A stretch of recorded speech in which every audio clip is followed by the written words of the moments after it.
Tak, wifi nak kena potong kah? Wifi nak kena potong kah? Yalah, nak kena potong pun. Aku suka pakai gini.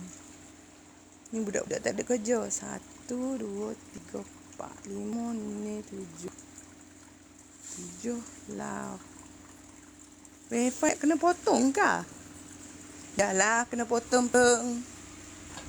Dulu aku kerja. Orang suruh deki.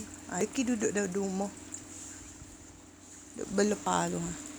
Orang tak boleh balik telefon ni kan. Nama gug. Papa tak semakin. Sirik kau mah pokok bunga mah.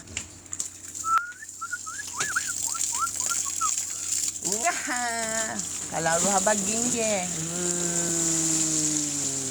Tangan boleh sakit. Tu pakai apa? Kalau aku dapat kebun ni macam-macam tanam. Apa duk jual?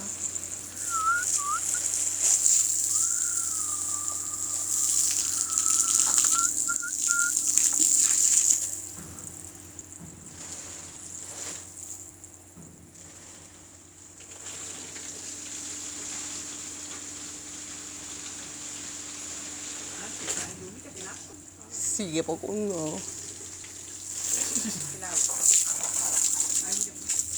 Hujan kau mah. Kalau Kak Long cuci latar ni. Aku suka cuci lantai. Cuci pakai apa? Buah besi. Bila aku akan cuci pakai buah besi. Buah apa? Apa mah? Tak si pakai lumit. Biar tak si. Nanti kat lebuai lah malam kan. Bila aku nyo dah kira bilik air aku suka gonyo bilik air.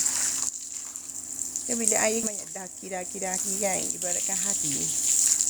Mula gonyo bilik air tu cari Allah maroik. Cari Allah maroik. Ujian senyum.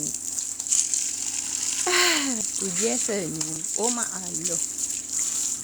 Iman seseorang bukan bergantung daripada penampilan. Hati. Masuk kubur orang tak Allah tak tanya mengapa orang tanya hati. Tengok ni daki ni.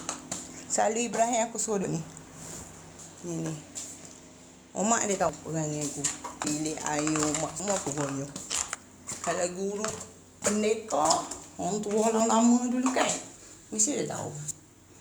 Lepas dia tengok anak murid dia gonyo datang kan. Gonyo datang lap.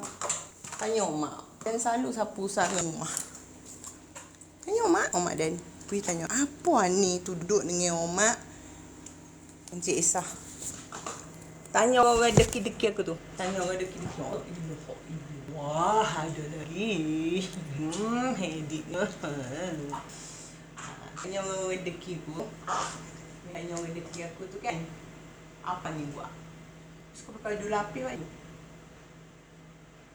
Mak tak gini lah mahal pakai gini. Aku suka pakai gini. Pakai gini kalau orang nak datang logo aku lepak sini. Tak ada lah. Tak ada dah aku senyum ya. Bisyam. Tak ni nasi lah ni tak habis tu. Nasi. Bonok.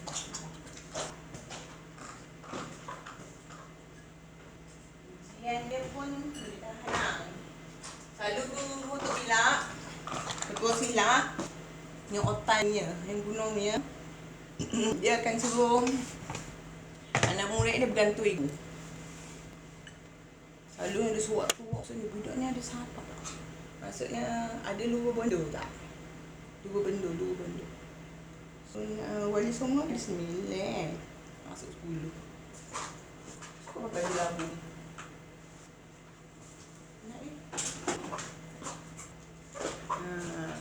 Tok Guru silap, dia akan suruh tengok anak murid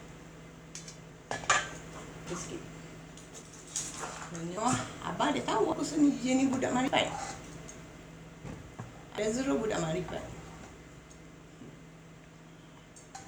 Ilmu kucing Aku malah buka muda tu banyak tak boleh. Sebab ramai orang. Jadi ni orang banyak nak belajar ilmu ni untuk menuju keduniaan. Kita nak belajar ilmu